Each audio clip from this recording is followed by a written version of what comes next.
The morning shift on the Vorthon flagship Dominator started like any other day in the last 300 years. Admiral Kekstar walked onto the bridge with his usual confident stride. His forearms moved in perfect rhythm as he reviewed the daily reports. The bridge crew of 20 aliens stood at their stations monitoring the vast emptiness of space through their advanced sensors. Navigator Velnox was the first to notice something unusual. His large yellow eyes blinked twice as he stared at his display screen. The readings showed a small object moving through space near the edge of the Kepler system. At first he thought it might be an asteroid or space debris, but the movement pattern was too regular. Too purposeful, sir, I am detecting an unknown vessel approaching our patrol zone, Velnox announced, his voice carrying across the quiet bridge. Admiral Kekstar turned his massive head toward the navigation station. Show me, he commanded. The main viewing screen flickered to life, displaying a grainy image of a strange ship floating in the black void of space. The vessel looked nothing like the elegant curved designs of advanced galactic civilizations. Instead, it appeared rough and angular, like someone had welded metal plates together, without caring about beauty. The ship had a dark gray color with strange markings painted on its hull. Red symbols that looked like letters from some primitive alphabet covered one side. Along with the symbols was what appeared to be a flag featuring bright red, white, and blue colors arranged in patterns the Vorthon crew had never seen before. What species builds something so ugly? Communications Officer Jelkar muttered from his station. Earning a few quiet laughs from other crew members, Admiral Kekstar studied the image with growing curiosity. The ship was much smaller than the Dominator, probably only 1/10 the size. The hull looked thick and heavy, like armor plating, rather than the lightweight materials most civilizations used for space travel. Several odd protrusions stuck out from various points, possibly weapons or sensor arrays. The design philosophy was completely wrong by galactic standards. Most advanced species built their ships to be as light and fast as possible, using energy shields for protection. This human vessel appeared to rely on thick metal armor for defense. A very primitive approach that suggested a species still in the early stages of space travel scan. Admiral Kekstar ordered, with a dismissive wave of one of his four hands. Let's see what backward species built this piece of junk. Maybe we can add another primitive world to our collection. Science Officer Mordine activated the deep scanning array, the most advanced sensor system in the Vorthon fleet, capable of analyzing any ship down to the molecular level. Within seconds, streams of data began flowing across multiple display screens throughout the bridge. At first, the readings seemed to confirm their initial assessment. The ship used simple nuclear fusion for power generation rather than the antimatter reactors favored by advanced civilizations. The hull was indeed thick metal armor, instead of sophisticated energy shielding. The internal layout appeared cramped and inefficient, but as more data streamed in, Mordine began to notice details that did not match his expectations. The armor was not simple steel or titanium, but some kind of advanced composite material that could withstand incredible punishment. The fusion reactor was smaller and more efficient than anything in Vorthon technology. Sir Mordine called out, his voice carrying a note of confusion. These readings are unusual. The power output is much higher than expected for a fusion reactor of this size. Show me the details, Admiral Kekstar commanded. The tactical display lit up with technical specifications. As the data populated the screen, the bridge crew began to realize this primitive-looking ship was not as backward as it appeared.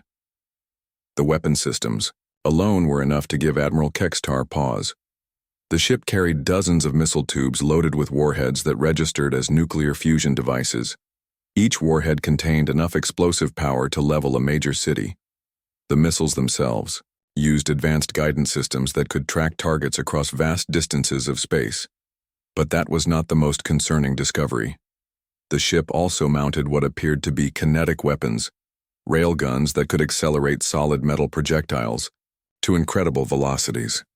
These weapons could punch holes through the thickest armor using nothing but raw kinetic energy. Most disturbing were the energy weapons. The scanning array detected plasma cannons that could generate temperatures hot enough to melt through starship hulls, laser arrays capable of cutting through metal like paper, particle beam weapons that could disrupt electronic systems at the molecular level. This makes no sense, Mordine muttered as he studied the readings. A species advanced enough to build these weapons should not be using such primitive ship designs. Admiral Kekstar felt the first stirring of unease. The contradiction bothered him greatly. Advanced weapons technology suggested a sophisticated civilization, but the ship design indicated primitive engineering. Why would an advanced species choose to build such ugly, inefficient vessels? The answer began to emerge as the scanners penetrated deeper into the ship systems. The internal layout was not inefficient, as first assumed but optimized for a completely different purpose. Every system was designed for maximum durability, rather than efficiency. The thick armor could absorb punishment that would destroy most galactic warships. The cramped spaces reduced the chance of catastrophic system failures. Meanwhile, aboard the human ship, UNSC Iron Fist, Captain Han Gisu stood calmly on his bridge watching the alien vessel through the main view screen. His dark eyes showed no emotion as he observed the much larger ship that had been following them for the past hour. The human bridge was a study in functional design. Every surface served a purpose. Every control was within easy reach of the operators. No decoration or artistic elements cluttered the workspace. The crew of 15 humans moved with quiet efficiency, each focused on their assigned tasks.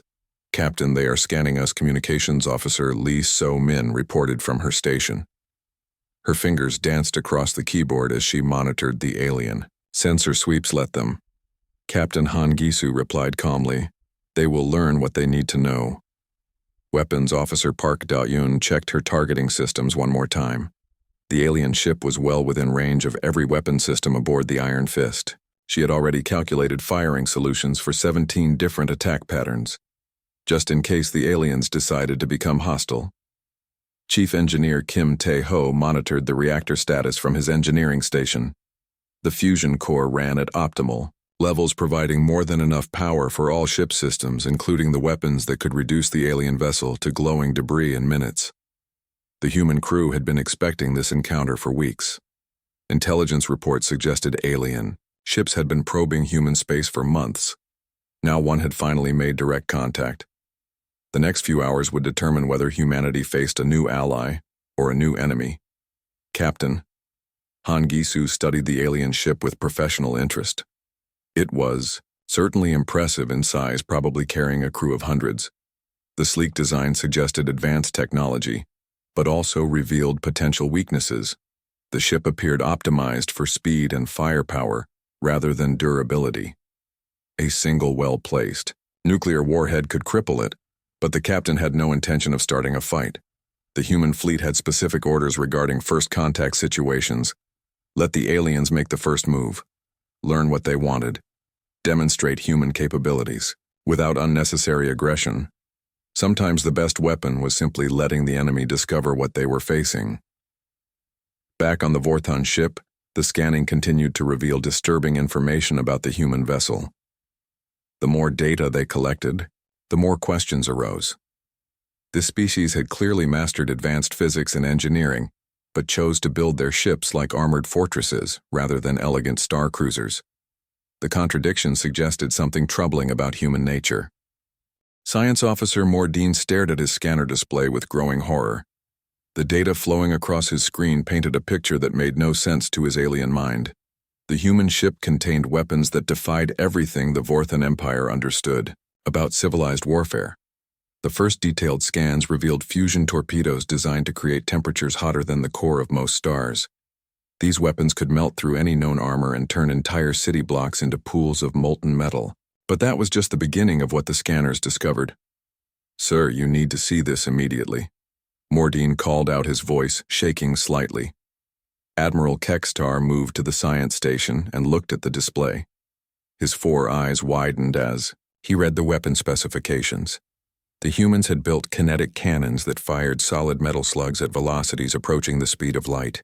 These projectiles could punch holes through moon-sized asteroids using nothing but raw kinetic energy, but the kinetic weapons were not the worst discovery. The scanner had found something the humans called plasma incinerators. These devices could generate controlled fusion reactions that would melt targets from the inside out. The victims would literally cook in their own body fluids while remaining conscious for several minutes. These weapons are designed specifically to kill living beings, Mordine whispered. They are not meant to disable ships or destroy structures. They are made to cause maximum suffering to organic targets. The tactical display showed dozens of different weapon systems all optimized for biological destruction.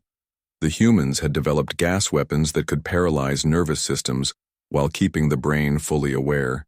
The victims would feel every sensation as their bodies shut down, but remain unable to move or scream. Another weapon caught Mordine attention. Something called a pain amplifier. This device could stimulate nerve endings to fire continuously, creating levels of agony that most species would consider impossible. The scanner indicated these weapons were standard equipment on human warships.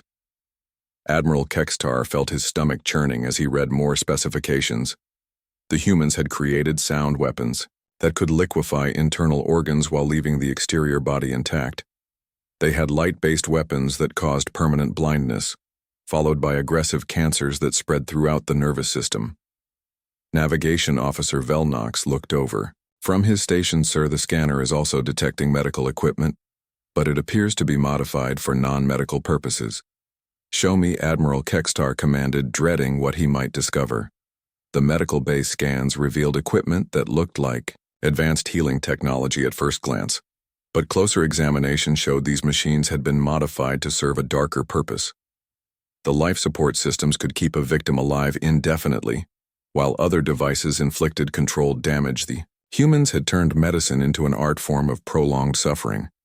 They could repair tissue damage just enough to prevent death while continuing to cause pain. They had drugs that could amplify every sensation while preventing unconsciousness. The medical bay was essentially a sophisticated torture chamber. Mordine continued reading the scanner data with growing revulsion. Sir, they have psychological warfare equipment as well. These devices can implant false memories, create permanent phobias, and drive victims completely insane while keeping them physically healthy. The scanner revealed machines that could project images directly into a victim's brain. These images were designed to cause maximum psychological trauma, creating fears so intense that the victim would never recover. The humans had studied terror like a science and weaponized it. Meanwhile, aboard the Iron Fist, Dr. Yoon Jiwoo worked quietly in her medical laboratory, completely unaware that aliens were studying her equipment through their scanners. To her, the advanced life support systems were tools of mercy designed to keep wounded soldiers alive until they could receive proper treatment. The psychological evaluation equipment helped treat combat trauma and post-battle stress disorders. The memory enhancement devices could help soldiers recover from head injuries by restoring lost memories. The pain management systems could provide relief for wounded personnel during long journeys back to medical facilities. But to alien minds studying the raw scanner data, these machines looked like sophisticated instruments of torture. The context and humanitarian purpose was lost in translation. The aliens saw only devices designed to manipulate pain memory and consciousness for sinister purposes. Communications Officer Jelkar had been monitoring human transmissions and intercepted some of their entertainment broadcasts. Sir, I am receiving their cultural transmissions. These beings appear to create entertainment based on violence and suffering. The main screen displayed scenes from human movies and television shows. The aliens watched in horror as humans depicted elaborate fight scenes, explosions, and battles. The entertainment seemed to glorify warfare and celebrate those who could inflict the most damage on their enemies. To the Vorthan crew, this looked like psychological conditioning. They assumed these broadcasts were training materials designed to prepare human civilians for warfare. The aliens could not understand that these were fictional stories created purely for entertainment. What disturbed them most was that human children seemed to consume this violent entertainment. The scanner detected broadcasts specifically designed for young humans featuring characters who resolved conflicts through combat. These programs appeared to be indoctrinating the next generation into a culture of violence. The scanner continued to reveal more disturbing information about human weapons technology. They had developed nanomachines that could dismantle living tissue molecule by molecule while keeping the victim conscious throughout the process. These microscopic robots could be programmed to target specific organs or to work slowly. Over days or weeks, biological weapons filled an entire section of the ship armory. The humans had created diseases that could target specific genetic markers, essentially custom plagues designed to affect only certain populations. Other biological weapons caused the victim's immune system to attack their own healthy tissue. Chemical weapons occupied another storage area.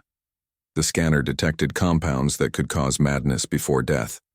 Others triggered uncontrollable muscle spasms that could last for hours. Some chemicals could make the victim feel like their skin was burning while causing no actual physical damage. But perhaps most terrifying was the discovery that humans had weaponized their own bodies. The scanner detected enhancement, drugs that could increase strength, speed, and aggression, while eliminating the sensation of pain. Human soldiers could continue fighting even with severe injuries because they literally could not feel the damage. The enhancement drugs also affected human psychology, making soldiers more aggressive and less likely to surrender. The chemicals could suppress fear responses and increase tolerance for violence, turning ordinary humans into efficient killing machines. Tactical Officer Morvek studied the weapon systems with professional interest. Sir, these humans have created weapons for every possible combat scenario. They have tools for planetary bombardment, orbital strikes, shipboard combat, and individual fighting. The scanner showed that human soldiers carried personal weapons capable of destroying entire buildings. Each individual warrior had enough firepower to level city blocks. The humans did not just fight as groups. They had turned each soldier into a one-person army. Admiral Kekstar reviewed all the scanner data with growing unease. The picture emerging was of a species that had spent their entire evolutionary history perfecting the art of warfare. Every weapon, every tactic, every piece of equipment was designed with one purpose: maximum efficiency in killing other living beings. The most disturbing realization was that these weapons were not experimental prototypes or rare devices. They were standard equipment found on every human warship. The species had industrialized, violence turning mass destruction into routine military procedure. Sir Navigation Officer Velnox called out quietly, "Should we attempt to communicate with them?" Admiral Kekstar looked at the scanner data one more time. The evidence suggested they were facing a species of organized killers who had turned warfare into both science and art form. "Not yet," he replied. "We need to understand exactly what we are dealing with before making any contact." The deep scanners penetrated further into the human ship database, and what they found made the Vorthon crew question everything they thought they knew about civilized behavior. The historical records painted humanity as the most violent species any of them had ever encountered. Mordine accessed the human military archives and found documentation spanning thousands of years. Every single period of human history was marked by constant warfare. The species had never experienced extended peace. They fought wars that lasted decades, and some conflicts continued for over a century. "Sir, according to their records, they have been fighting wars for their entire existence," Mordine reported, his voice barely above a whisper. "Not just against other species. They fight each other constantly over everything." The scanner revealed conflicts over resources, territory, religious beliefs, and even abstract concepts like political systems. Humans would destroy entire cities because they disagreed about invisible beings they called gods. They fought wars over different ways to organize their societies. Admiral Kekstar studied the data with growing disbelief. The records showed something called World War I, where millions of humans died using primitive weapons. They followed this with World War II, which was even more destructive. Then came World War III, where they used artificial diseases against each other. The scanner found documentation of weapons that poisoned entire continents, making the land uninhabitable for decades. Humans had created chemical agents that could kill every living thing in vast areas. They had built devices that could set the atmosphere itself on fire. They have weaponized everything. Mordine continued reading. Sound, waves that can shatter bones, light beams that cause cellular breakdown. They have even turned their children's toys into explosive devices. The historical records showed that humans fought over skin color, hair texture, eye shape, and countless other physical differences. They created elaborate systems to divide themselves into groups, then waged wars to determine which group was superior. But what truly horrified the aliens was discovering that humans had split atoms just to create weapons of mass destruction. They had built bombs that could destroy entire cities in single explosions. Then they actually used these weapons against other humans, not once, but multiple times. The scanner revealed something called mutually assured destruction, where humans built so many planet-killing weapons that using them would destroy everyone including themselves. But they continued building more weapons anyway. The logic made no sense to alien minds. Look at this section. Mordine pointed to another, part of the database. They call it the Cold War. It lasted for decades, two groups of humans pointing thousands of world-ending weapons at each other, ready to destroy their entire planet over political disagreements. Navigation Officer Velnox studied the tactical data. Sir, their entire military philosophy is based on something they call total war. They do not just fight to win battles. They fight to completely destroy their enemies. Ability to resist. The scanner showed human strategies that involved targeting civilian populations, economic infrastructure, and cultural sites. Humans did not just defeat enemies. They erased them from existence. They would salt farmland to prevent food production and poison water supplies to deny basic survival. Resources, meanwhile, aboard the Iron Fist, Captain Han Gisu reviewed the daily reports in his private quarters. The ship log showed routine maintenance, weapons testing, and crew training exercises. To him, these were normal activities required to maintain combat readiness. Tactical Officer Choi Min-jun was conducting war games with the crew, practicing response scenarios for different types of alien contact. The humans drilled constantly, preparing for every possible combat situation because experience had taught them that peace was always temporary. Engineer Kim Tae-ho ran diagnostics on the weapon systems, checking that every torpedo was ready, every cannon was calibrated, and every defensive system was operational. The crew maintained their equipment with religious dedication because their lives depended on it. The human crew moved through their duties with calm efficiency, unaware that aliens were analyzing their every action and interpreting routine military procedure as evidence of bloodthirsty aggression. Back on the Vorthen ship, the cultural analysis painted an even more disturbing picture. The scanner had accessed human entertainment media and found thousands of stories about warfare, violence, and conquests or science. Officer Kelness called from another station. They have created an entire entertainment industry based on violence. Their stories celebrate warriors who can kill the most enemies. The aliens watched human movies about soldiers who single-handedly defeated entire armies. They found books about heroes who solved problems through combat. They discovered games where children pretended to fight wars for fun, to alien minds. This looked like systematic conditioning to prepare the entire population for warfare. The humans appeared to be training their civilians from childhood to accept violence as normal. They celebrated aggression and rewarded those who could inflict maximum damage. The scanner found human music that glorified battle and death, songs about dying gloriously, and combat lyrics that praised weapons and warfare. Musical compositions that were designed to inspire aggression and reduce empathy for enemies. Even human sports involved mock combat. The aliens watched recordings of games where teams tried to physically dominate opponents.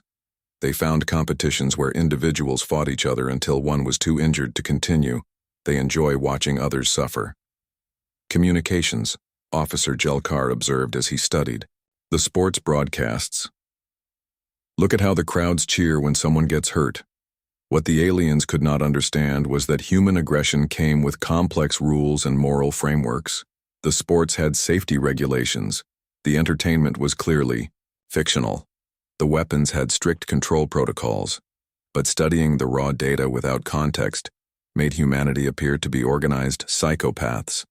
The psychological profile emerging from the scanner data painted humans as creatures that actually grew stronger under stress. They became more creative when threatened, more dangerous when cornered, and more unified when faced with external enemies. Admiral Kekstar read reports of human behavior during crisis situations.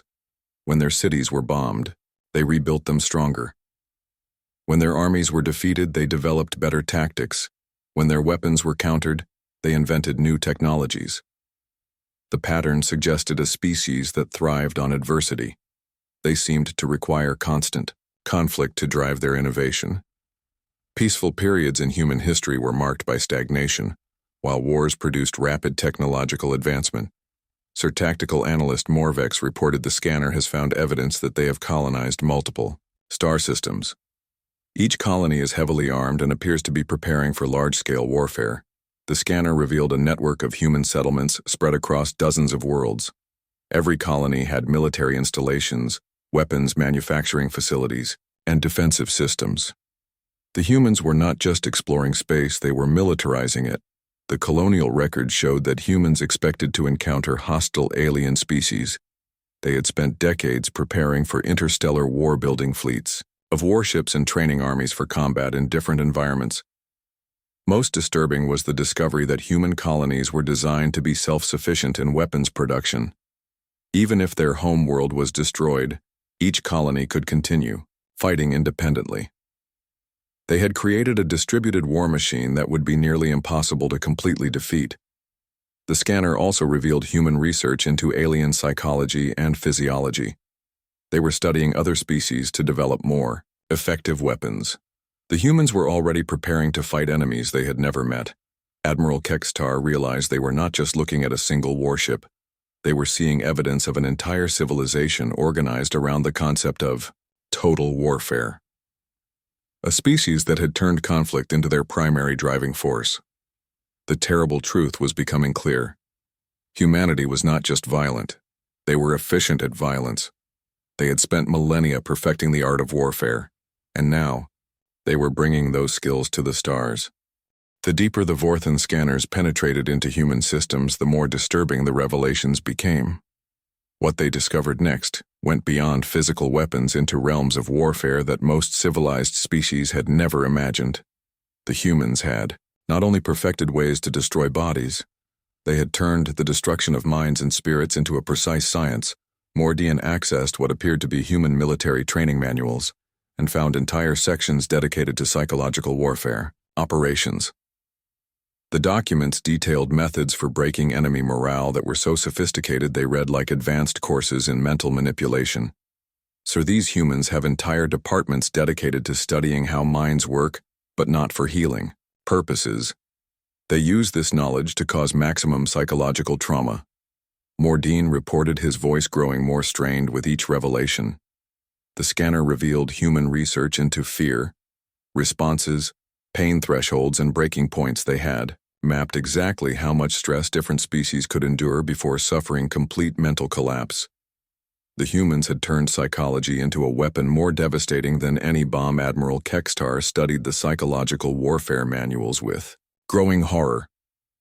The humans had developed sounds that could drive listeners permanently insane, specific frequencies that would cause brain damage while leaving the victim conscious enough to experience the deterioration. They have created images that cause permanent psychological damage just by looking at them. Communications Officer Jelkar added from his station.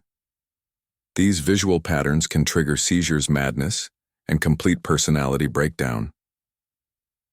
The scanner found archives of what humans called propaganda warfare. They had perfected techniques for turning entire populations against their own governments.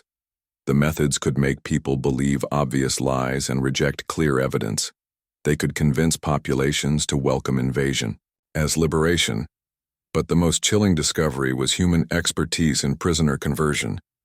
They had developed methods for breaking captured enemies so completely that the prisoners would genuinely switch sides. The techniques could rewrite personality and memory, making loyal soldiers into willing traitors. Navigation Officer Velnox had been analyzing human communication intercepts. Sir, they have been studying our transmissions for weeks.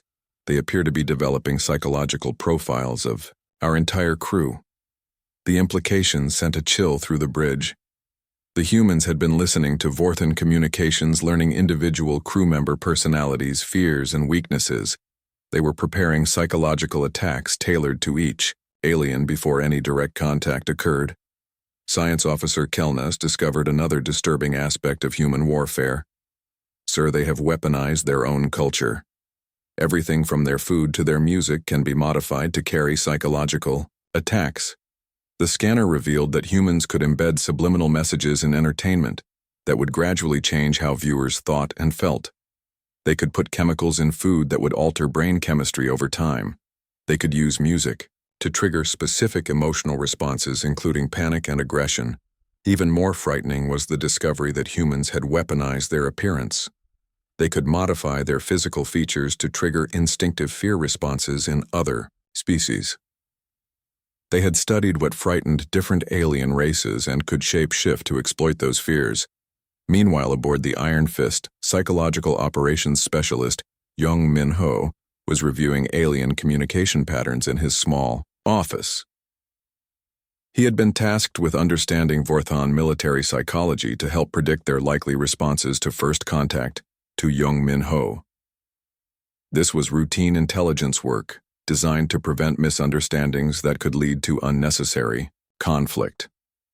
He was studying alien behavior patterns to develop better diplomatic approaches. His goal was peaceful communication, not mental manipulation. Communications.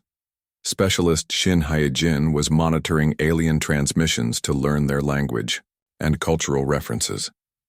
She hoped to establish translation protocols that would allow meaningful dialogue between the species. Her work was focused on building bridges, not breaking minds, but to the Vorthon scanners studying this activity from the E.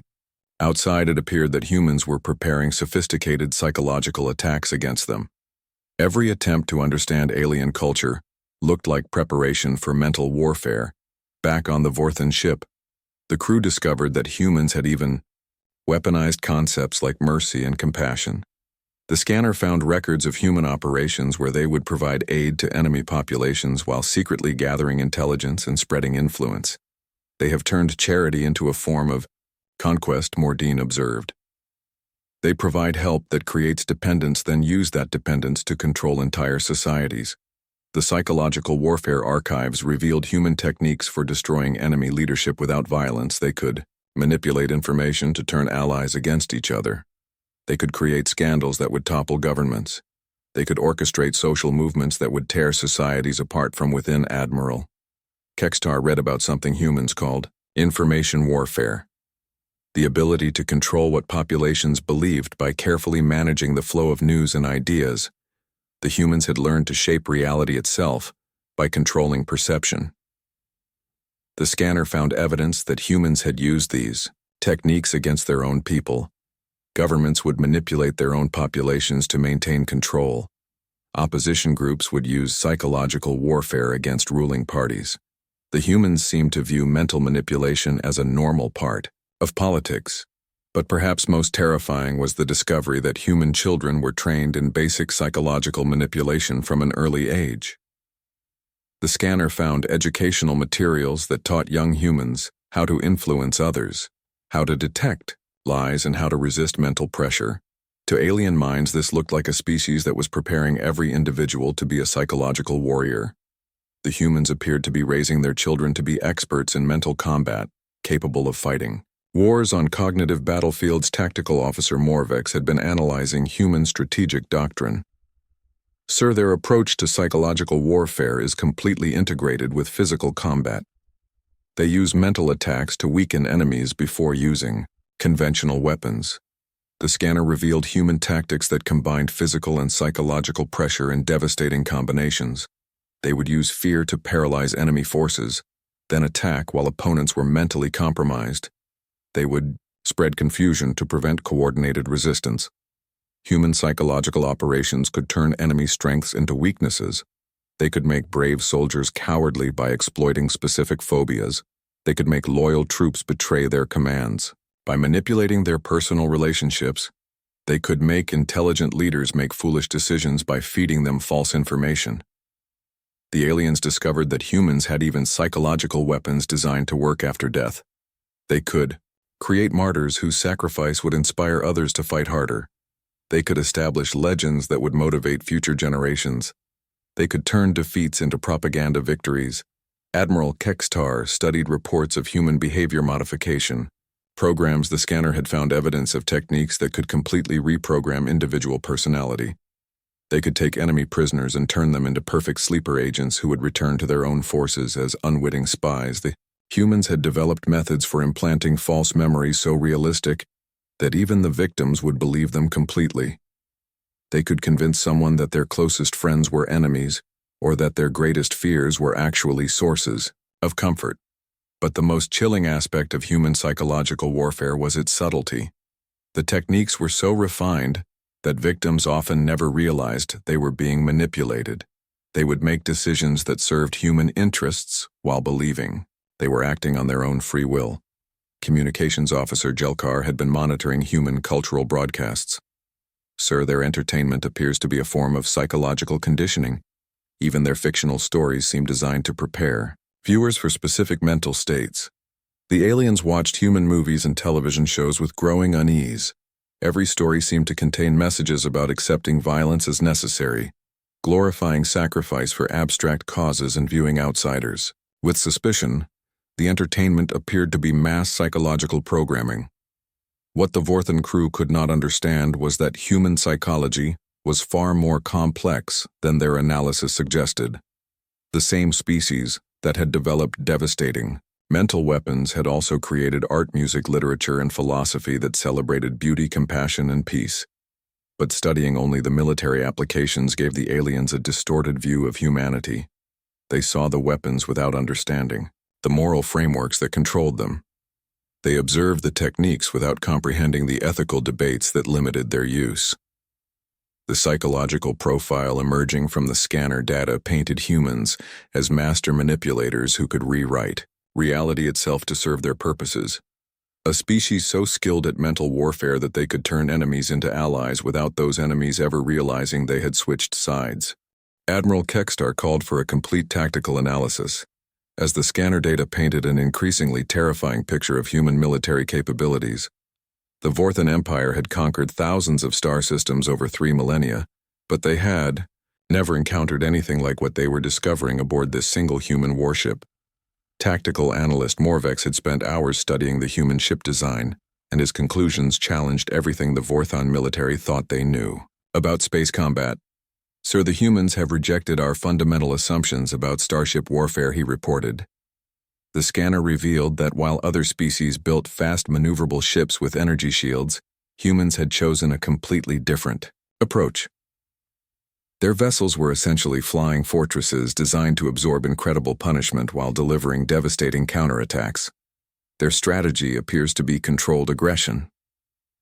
Morvex continued. They do not just want to win battles. They want to send messages to anyone who might consider fighting them in the future. The human ship carried enough nuclear warheads to sterilize dozens of worlds, but more frightening was their conventional arsenal railguns that could punch holes through moon-sized objects using nothing but kinetic energy. Missiles that could track targets across entire star systems using advanced artificial intelligence. Admiral Kekstar studied the weapons layout with professional appreciation and growing dread. Every system was designed for maximum psychological impact. The humans did not just build weapons to destroy enemies, they built weapons to terrify survivors. But the conventional firepower was only part of the threat the scanner had discovered.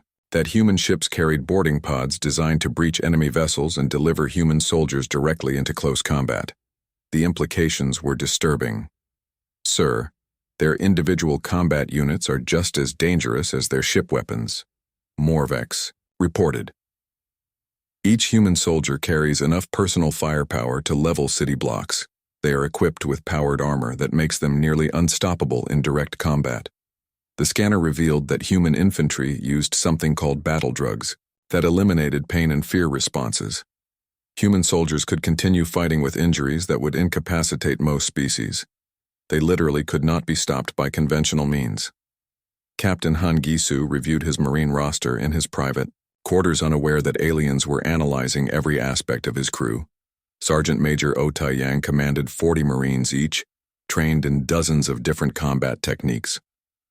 The human soldiers could operate in any environment from the vacuum of space to toxic atmospheres. Their armor provided life support for extended periods while enhancing their strength and speed.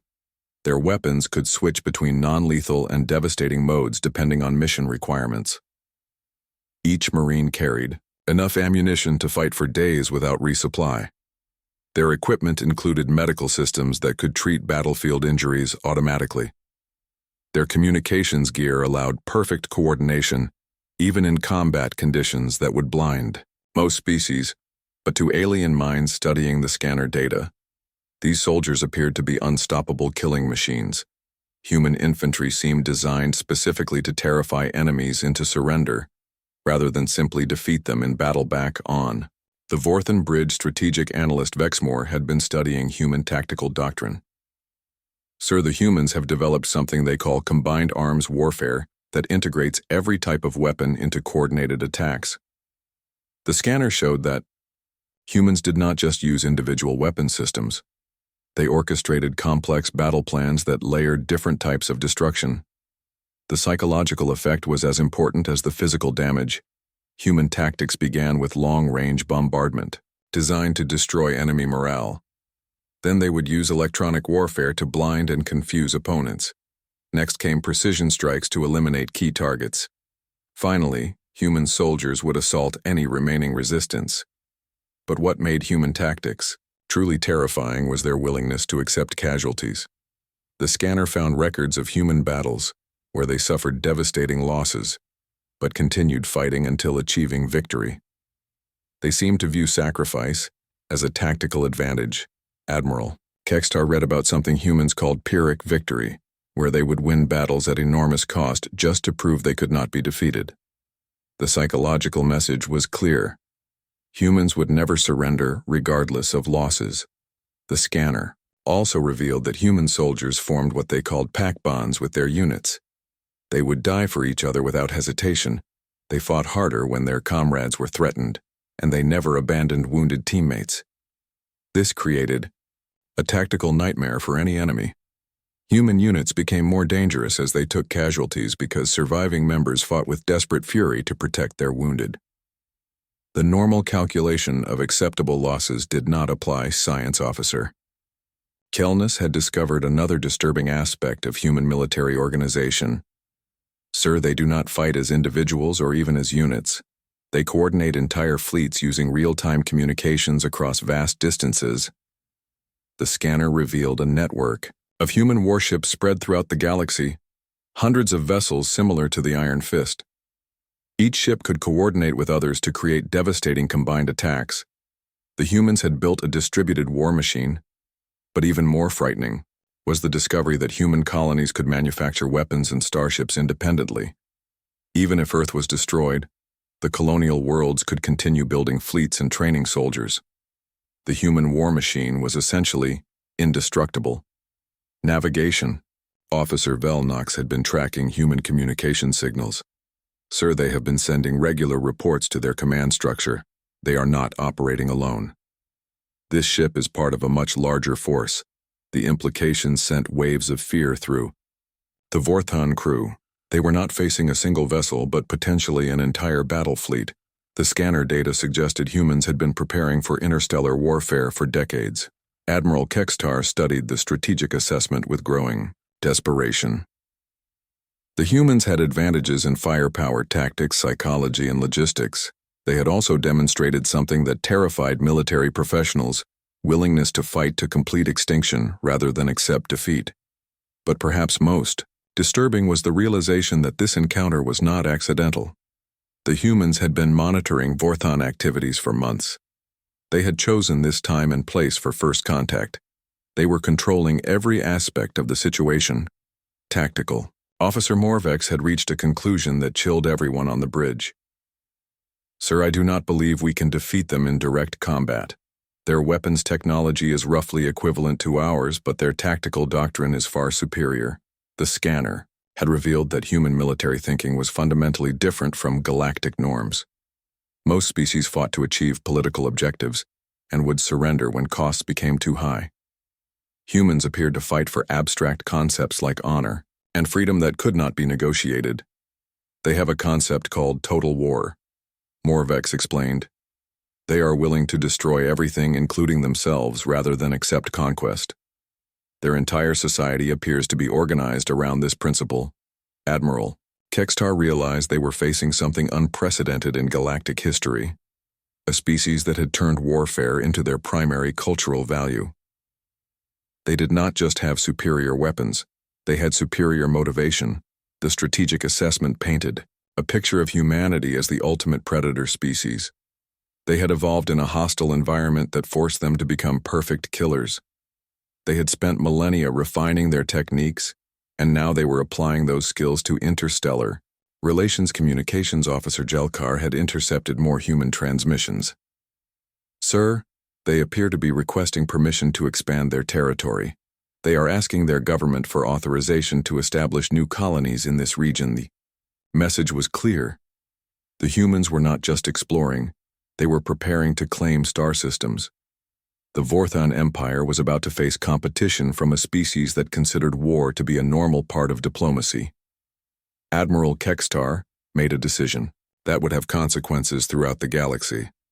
The Vorthon Empire had two choices: attempt to destroy humanity before they became stronger, or withdraw, and hope humans would be satisfied with their current territory. Looking at the scanner data, showing human capabilities, he realized the first option was no longer viable. They had missed their opportunity to eliminate the threat. Now they could only try to avoid triggering a war they could not win. Admiral Kekstar stood in the center of his bridge studying the final scanner reports with the weight of an entire empire on his shoulders. The data painted a clear picture. Humanity represented the most dangerous threat the Vorthon Empire had encountered in 3,000 years of galactic domination. The analysis was complete, and the conclusion was unavoidable. The humans were not just another primitive species to be conquered. They were a civilization that had spent millennia perfecting the art of warfare and had now brought those skills to the stars. Navigation Officer Velnox waited nervously at his station. Sir, what are your orders? Should we establish communications? Should we call for reinforcements? Admiral Kekstar took one final look at the tactical display showing the human warship floating serenely in space. The vessel looked small and primitive compared to the mighty Dominator, but appearances had proven to be deadly deceptive. No communication, no reinforcements. We withdraw. Immediately he commanded, his voice carrying the authority of command, but also a note of fear that his crew had never heard before. Communications Officer Jelkar looked confused. Sir, should we not attempt diplomatic contact? We are representatives of the Vorthon Empire. We have protocols for first contact situations. Absolutely not. Admiral Kekstar replied firmly, his forearms gesturing emphatically. We are going to back away slowly and pretend we never encountered them. We will report this system as containing dangerous space anomalies and recommend it be marked off limits permanently. The bridge crew exchanged worried glances. They had served under Admiral Kekstar for decades and had never seen him retreat from any situation. The Admiral had conquered dozens of star systems and faced countless hostile species, but something about these humans had shaken him to his core. Science Officer Mordine was still reviewing the scanner data. Sir, perhaps we are overreacting. One ship does not represent an entire species.